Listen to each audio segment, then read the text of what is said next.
What's up, y'all? Making this video about the reasons to get into trucking.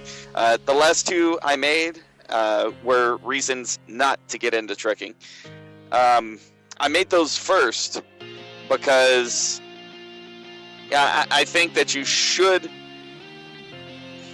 be aware of some of the reasons why you probably should not get into trucking before you know the reasons why you should get into trucking, so that everything is up front.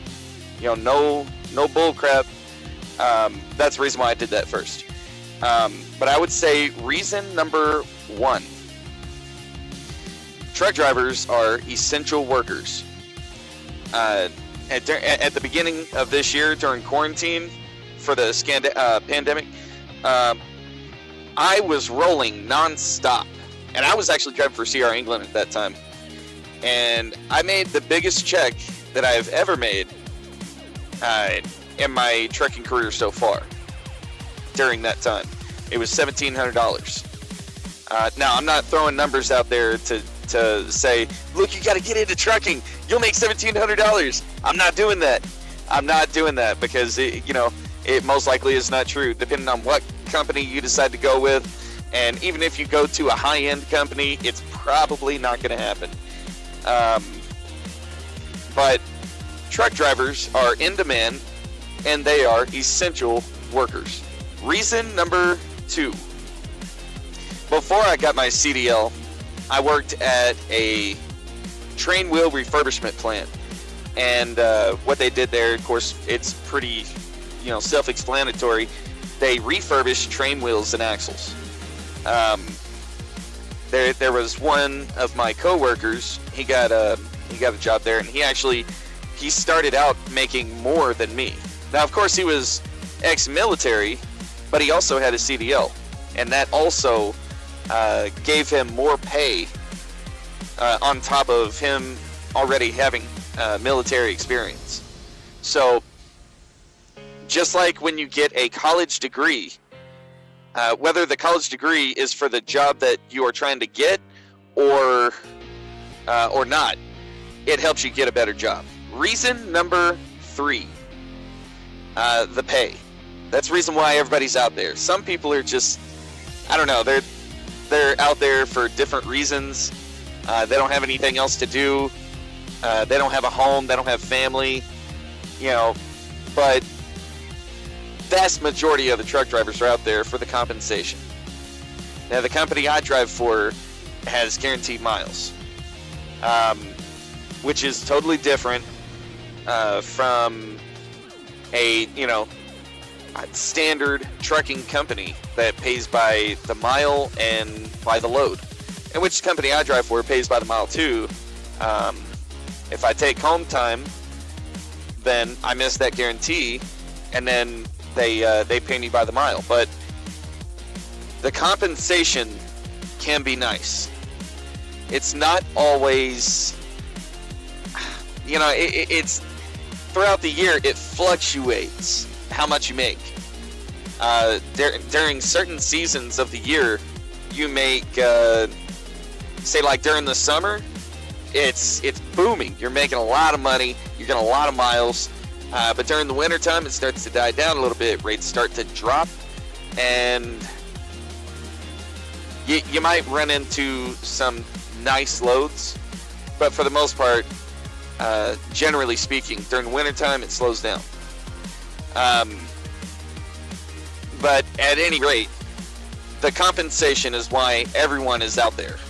Reason number four, and just like I mentioned in part 2 of reasons not to get into trucking, I'm gonna piggyback off of that real quick. Here's a reason to get into trucking. There's like, you get to see that cherry on top. Hey, go and see my last video, reasons not to get into trucking part 2, to see what I'm talking about when I say get to see that cherry on top. Reason number 5. It is so cool to be able to say, yeah, I've been to Oregon, I've been to Maine, Florida, Washington State, Montana, Wyoming, Michigan, Wisconsin, Pennsylvania, California, North Carolina, West Virginia.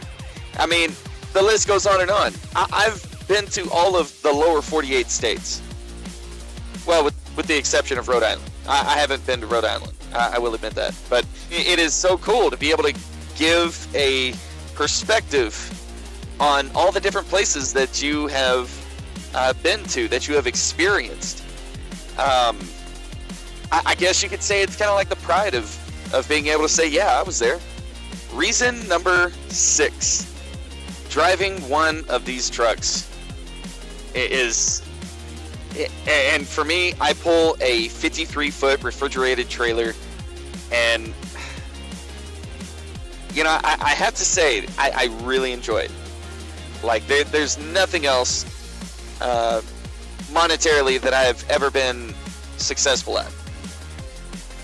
And the trucking industry is so much more forgiving of mistakes because they need drivers so bad. And if they didn't need drivers so bad, in which they always will, because this is one of the most dangerous jobs in America, or possibly the world, I don't know. Just one of the most dangerous. But it's also one of the most rewarding careers. Reason number 7, and this one is actually a very big one for me. There's no one standing over your shoulder. Unless you're in a team truck, it's just you in a truck. You know, it's nice. Yeah, I would say you don't have a boss. Everybody has a boss. I mean, unless you are running your own trucking company and you're the boss of it. But, you know, I do all my trip planning. I decide I'm going to go to this truck stop. I'm going to go to, you know, I'm going to take my 30-minute break here. I'm going to fuel up there. And sometime in the future, I'm going to be talking about some of the tools that I use for trip planning. But it's just you in a truck. I mean, of course, there are some dynamics that you have got to learn. It's not just that easy.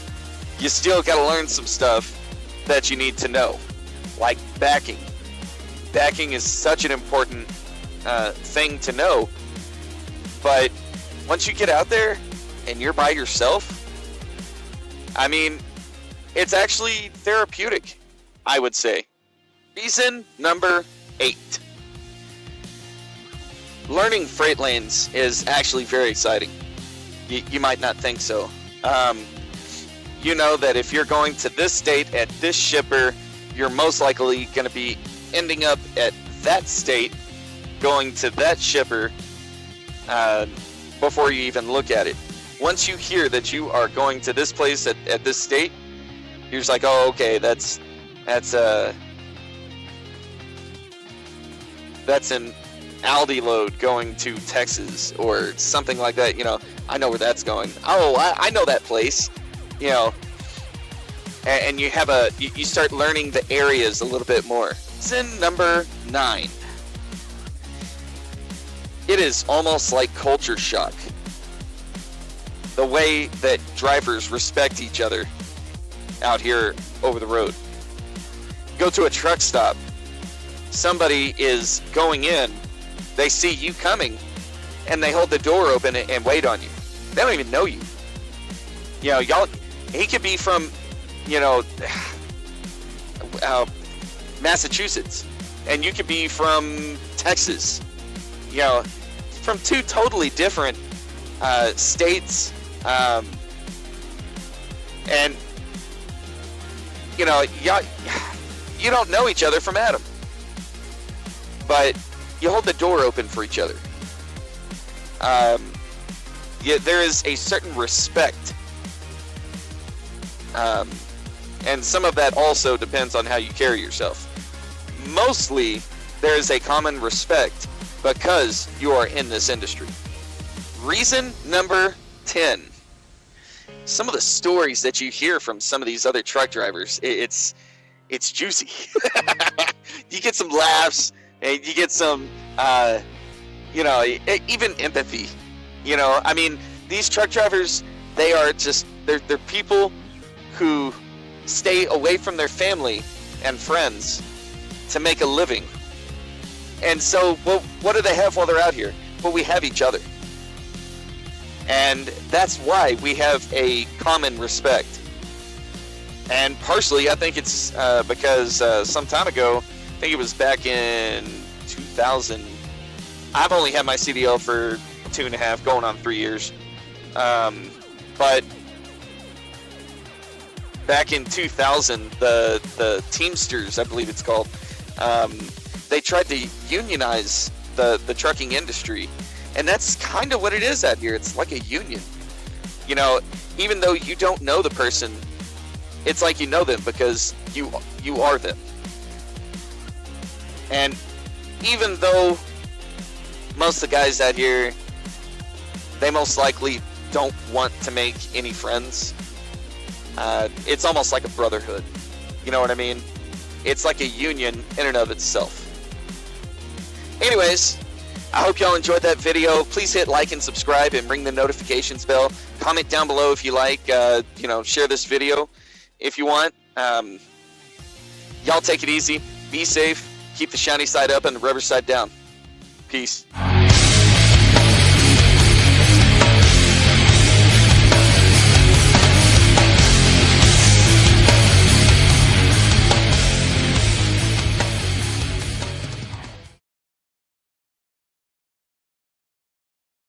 So please hit like and subscribe and ring the notifications bell. Comment down below if you like. You know, share this video.